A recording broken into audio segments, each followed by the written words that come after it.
orang yang jatuh cinta sama dunia itu akan terbaca dan tercermin bagaimana ketika dia itu menjalani aktivitas siang dan malamnya.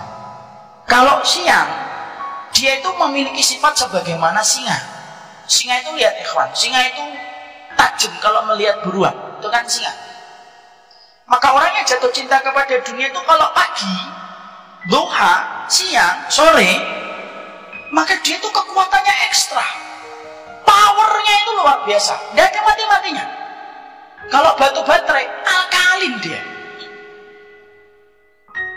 Terus dari utara lompat ke selatan, dari selatan lompat ke timur, dari timur lompat dia ke barat, terus diputar-putar itu. Tapi tepat ketika malam dia menjadi bangkai. Dia akhirnya jadi bangkai ketika malam, tidak pernah tahajud, tidak pernah qiyamul lail. Disebabkan keletihan dia di waktu pagi dan di waktu siang. Karena dia tidak sadar bahwasanya Allah turun langit ke sepertiga malam.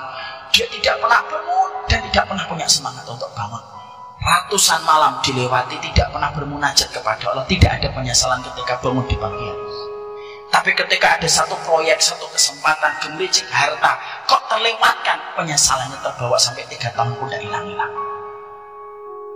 Jadi kalau ada orang, kalau dia memiliki dua sifat, dia kayak keledai yang suka makan, atau sebagaimana singa yang luar biasa ketika mencari harta, tapi ketika malam itu kemudian dia tepar dan tidak pernah melaksanakan sholat malam untuk beribadah kepada Allah, maka itu salah satu di antara sifat orang yang sudah jatuh cinta sama dunia.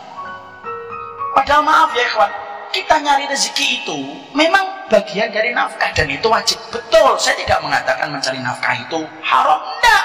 Mencari nafkah itu kewajiban. Tapi mencari nafkah itu juga kita harus paham waktunya. Karena tawakalnya kita, karena takaran kita kalau mencari harta itu sudah dibuat takaran waktunya oleh Rasulullah. Bagaimana Rasulullah itu menakar waktu kita untuk bekerja? Nabi itu kan sudah menyerupakan cara kita bekerja itu sebagaimana burung ketika bekerja. Taqdu himasan wa taruhu bitonan. Nabi itu menyerupakan tawakalnya kalian itu sebagaimana tawakalnya burung. Pergi di waktu pagi dalam kondisi perutnya kosong, pulang di waktu sore dalam kondisi penuh. Berarti takaran kita kalau kita bekerja, frekuensi waktunya itu antara pagi sampai sore. Kira-kira berapa jam? 8 jam sampai 10 jam.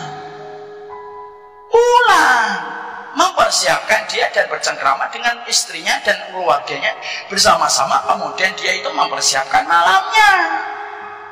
Kalau sekarang enggak.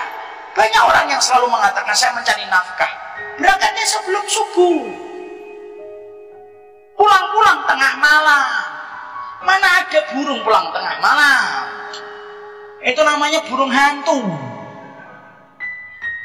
Tapi orang itu ketika akhirnya tidak sadar, akhirnya apa? Semacam itu. Dan dia itu selalu membela diri ketika dia selalu mengatakan bahwasanya ini merupakan bagian dari cara dia mencari nafkah. Maaf ikhwan, semua itu ada takarannya. Antum kalau semangat sholat maghrib, lalu antum tambahi dari 3 menjadi 5, walaupun khusyuk, tidak akan diterima dan tidak akan dicatat malaikat raqib. Maka kalau nambahi sesuatu pada sesuatu yang tidak ada takarannya itu tidak boleh. Kalau sholat kita aja tidak boleh berlebihan, apalagi urusan ketika mencari nafkah. Akhirnya orang atas nama mencari nafkah habis waktunya untuk mencari duit. Senin sampai Jumat kerja, Sabtu Ahad ngurusin hobi. Senin sampai Jumat kerja lagi, Sabtu dan Ahad ngurusin hobi. Malam tidak pernah bangun untuk bermunajat kepada Allah. Takaran waktunya rusak karena dia tidak menyesuaikan dengan takaran waktu yang disampaikan oleh Rasulullah. Maka akhirnya kalau ada orang dalam kondisi ketika dia mencari penghasilan atas nama nafkah untuk memberikan kecukupan kepada istri dan anaknya, tapi dalam kondisi takarannya melebihi batasan yang telah dibuat oleh Allah dan Rasulnya, hati-hati. Semacam ini berpotensi akhirnya tersetrum untuk mendapatkan cinta kepada dunia secara berlebihan. Dan akhirnya yang kita khawatirkan itu apa? Mungkin dapat dunia, tapi akhirnya diluputkan dari rezeki.